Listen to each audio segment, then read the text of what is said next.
কোন নির্যাতিত যদি মানুষ থাকে, কিছু কিছু গ্রাম অঞ্চলের ইমাম সাহেবরা হলো সবচেয়ে বড় নির্যাতিত মানুষ। একটা রিক্সা চালক মাসে গড়ে সে 15 থেকে 20,000 টাকা কামায়, সত্য না মিথ্যা? একটা মুয়াজ্জিনের, একটা ইমামের বেতন গ্রাম অঞ্চলে কত দেওয়া হয়? 4 থেকে 5,000 টাকা। ইনসাফ কোথায়?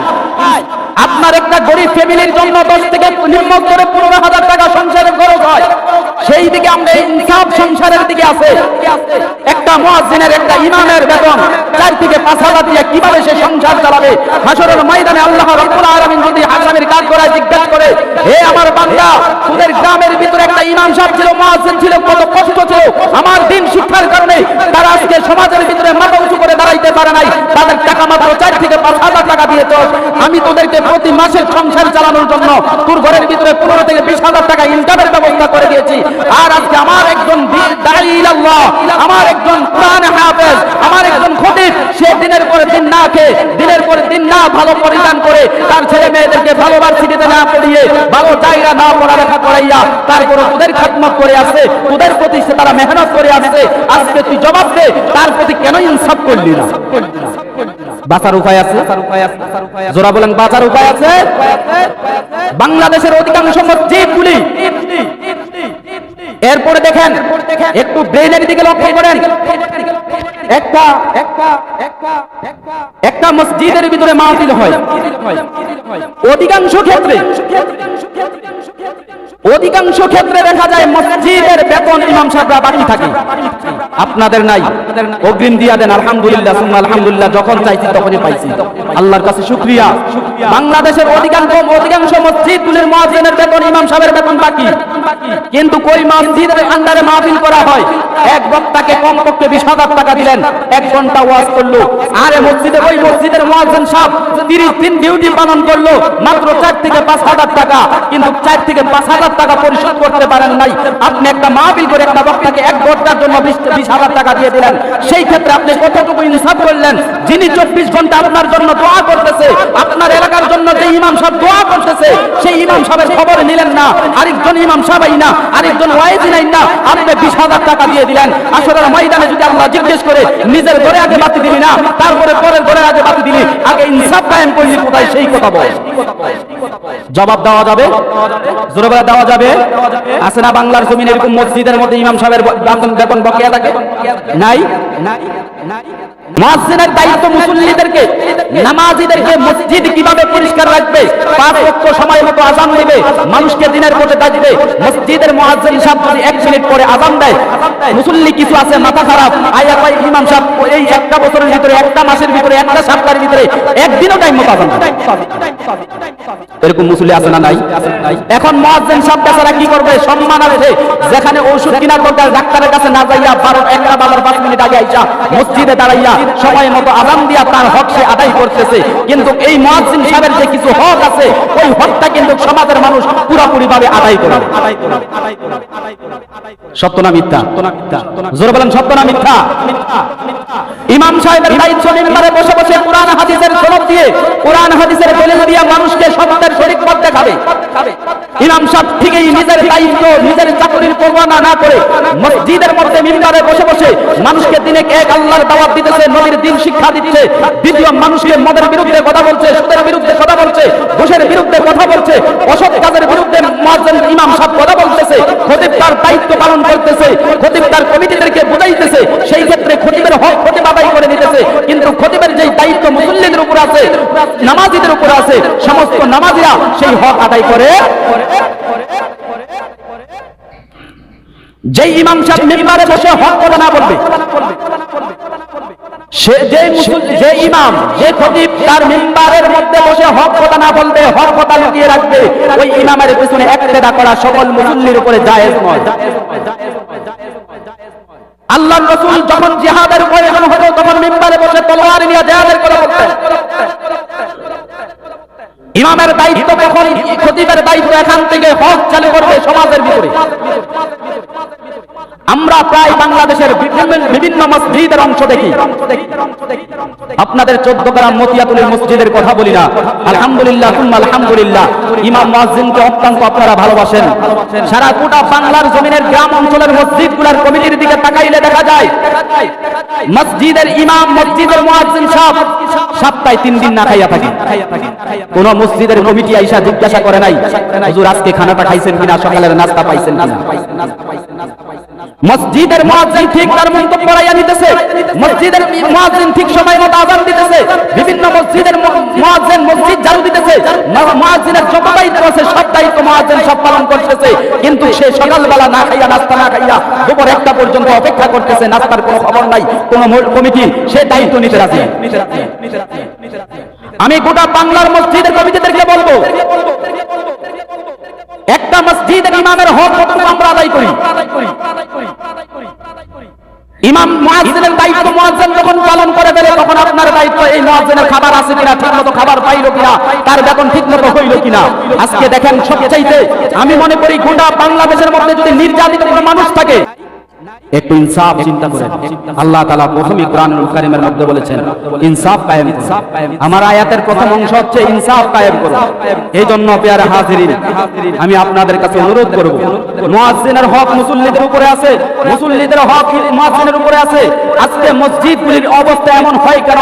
শুধুমাত্র একটা কারণে, বিভিন্ন পর্যায়ে মসজিদ কমিটির মধ্যে, বিভিন্ন পর্যায়ে মসজিদ কমিটির মধ্যে ইমাম সাহেবের মুয়াজ্জিনের খবর নেয় না। বিভিন্ন ক্ষেত্রে মুসল্লিরা মুয়াজ্জিনের ইমামের খবর নেয় না, খানা পেল কিনা, তার সংসার কি অবস্থায় চলতেছে, তার ছেলে মেয়ের কি অবস্থায় চলতেছে, কোনো খোঁজ খবর নেয় না। যার কারণে দেখা যায় ওই মসজিদগুলোর ভিতরে শান্তিতে নামাজ পড়া যায়।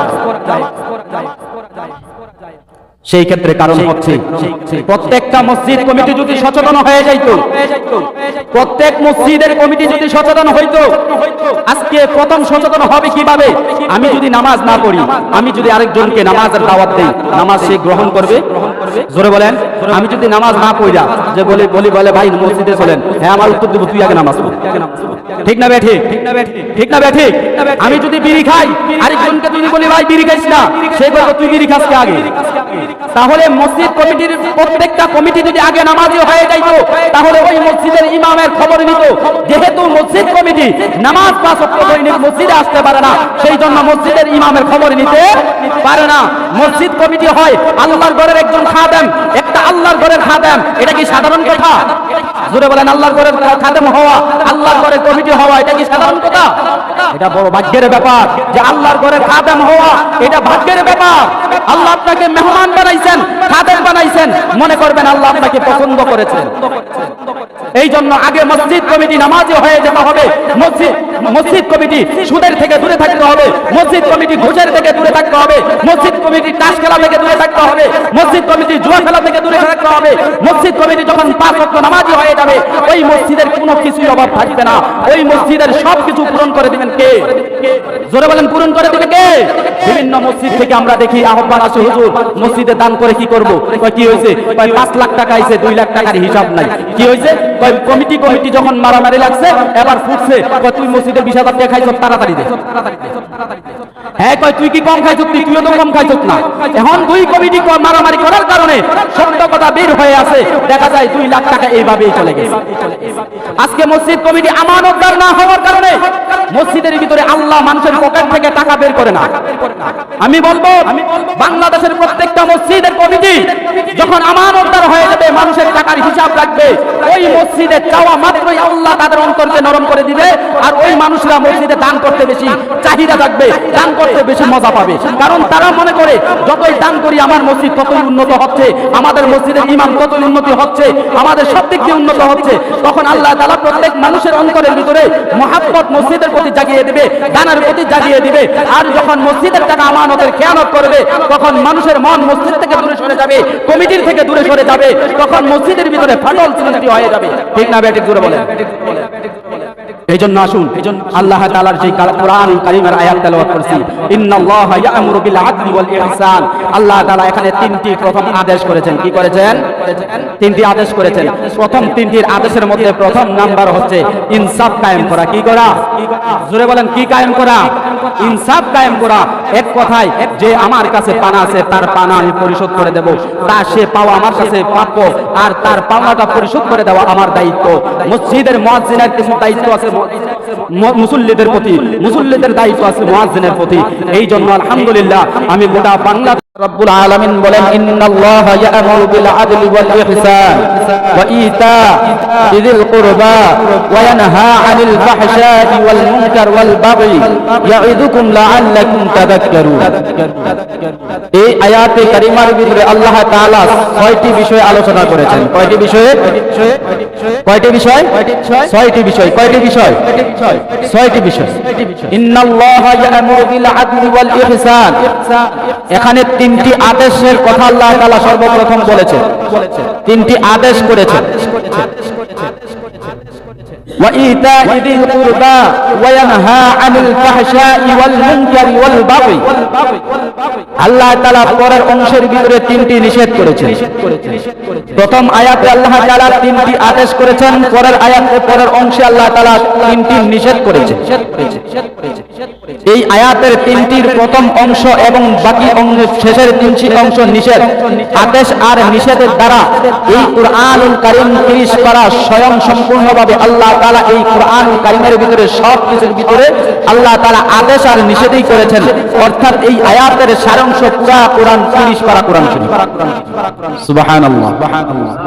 এই 6টা বিষয় যদি মানুষের ধারণা থাকে, 6টা বিষয় যদি মানুষ এই 6টা বিষয় যদি মানুষ বোঝে, তাহলে সে মানুষ প্রকৃত মানুষ হবে, সে প্রকৃত আল্লাহর বান্দা হবে, সে প্রকৃত নবীর উম্মত হবে, সে প্রকৃত আল্লাহর তৈরি জান্নাতে যেতে পারবে। সুবহানাল্লাহ।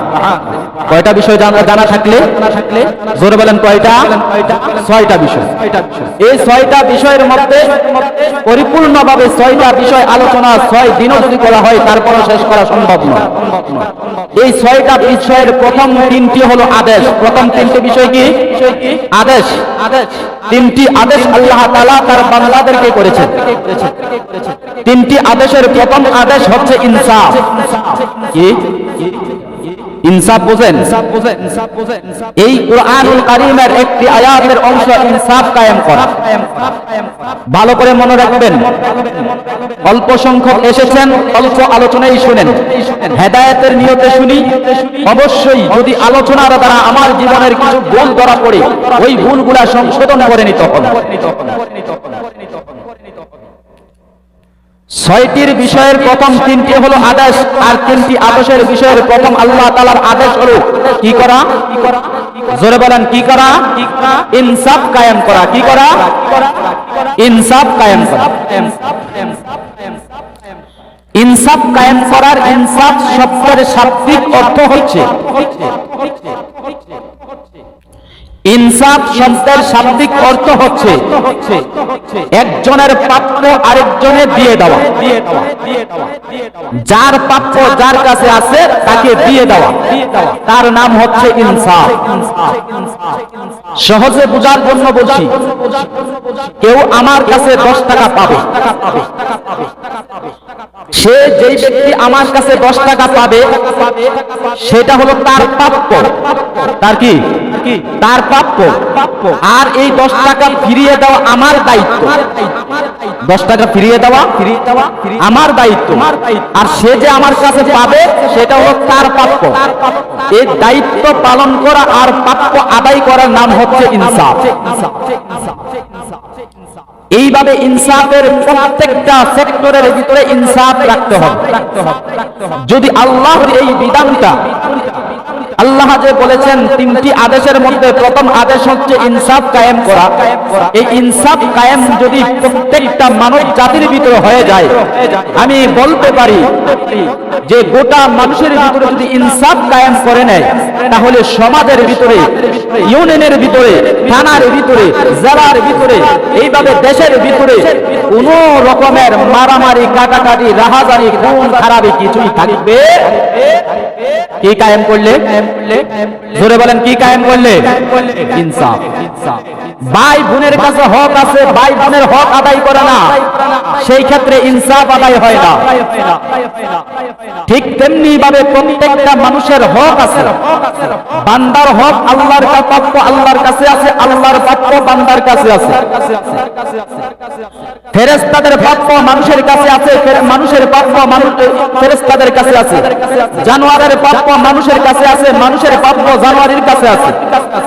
শিক্ষকের প্রাপ্য ছাত্রের কাছে আছে, ছাত্রের প্রাপ্য শিক্ষকের কাছে আছে।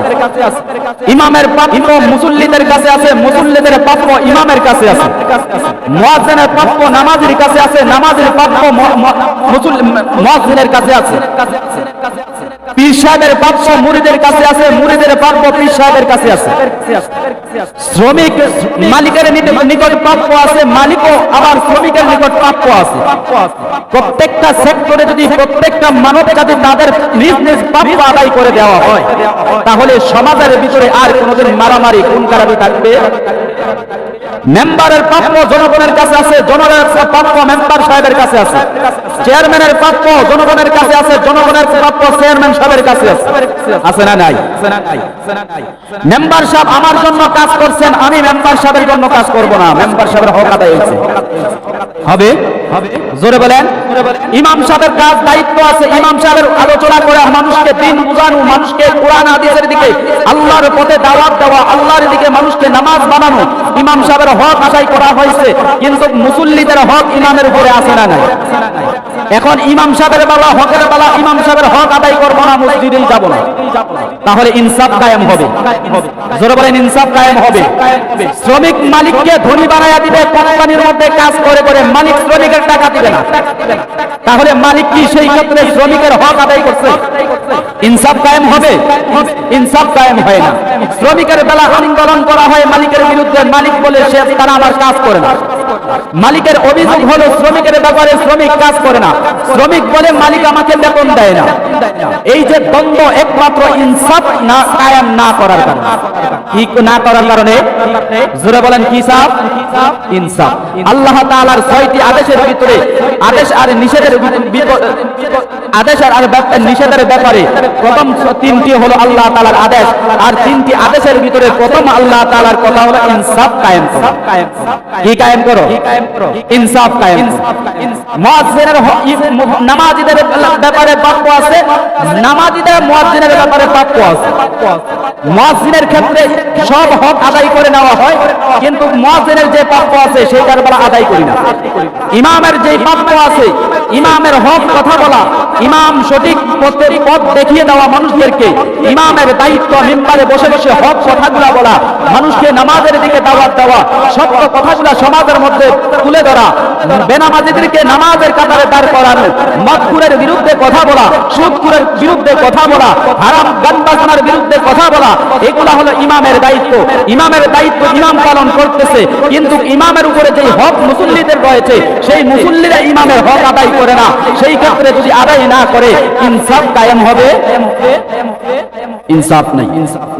যার কারণে আল্লাহ তাআলা আদেশের প্রথম 3টি আদেশের মধ্যে প্রথম আল্লাহ তাআলা বলেছেন ইয়ামুরু বিল আদলি, ইনসাফ কায়েম করো। যদি তোমরা সমাজের ভিতরে ইনসাফ কায়েম করতে পারো, দেশের ভিতরে ইনসাফ কায়েম করতে পারো, তাহলে ওই সমাজের ভিতরে কোনোদিন মারামারি, হিংসা, রাহাজারি, খুন খারাপি কিছুই থাকবে। আজকে আমাদের মধ্যে সেই ইনসাফ নাই, যার কারণে ইনসাফ না থাকার কারণে আপন মায়ের 2 ভাই সন্তান, 2 জনের ভিতরে ইনসাফ না থাকার কারণে আপন 2 ভাই শত্রু হয়ে যায়। ঠিক কিনা? যেন একজন আরেকজনকে পেলেই মেরে ফেলে। ভাই বোনের উপরে হক আছে, বোন ভাইয়ের উপরে হক আছে। ভাই তাকে লালন পালন করে 18 বছর পূর্ণ হবার পরে বিবাহ শাদী নিয়ে লক্ষ টাকা ভাঙলো। ভাইয়ের যে অর্থ করি আছে অনেক টাকা বোনের প্রতি খরচ করলো। ভাইয়ের যে দায়িত্ব ছিল অনেক ক্ষেত্রে ভাই তা পালন করে দিয়েছে, বোনের যে দায়িত্ব আছে সেটা ছাড়তে রাজি না। সেই ক্ষেত্রে দেখা যায় আল্লাহর যে প্রথম বিধান হলো আদেশবাদক বিধান যে ইনসাফ কায়েম করো, সেই ক্ষেত্রে ভাই বোনের প্রতি ইনসাফ করে নাই, বোন ও ভাইয়ের প্রতি ইনসাফ করে। এখানেই অশান্তি।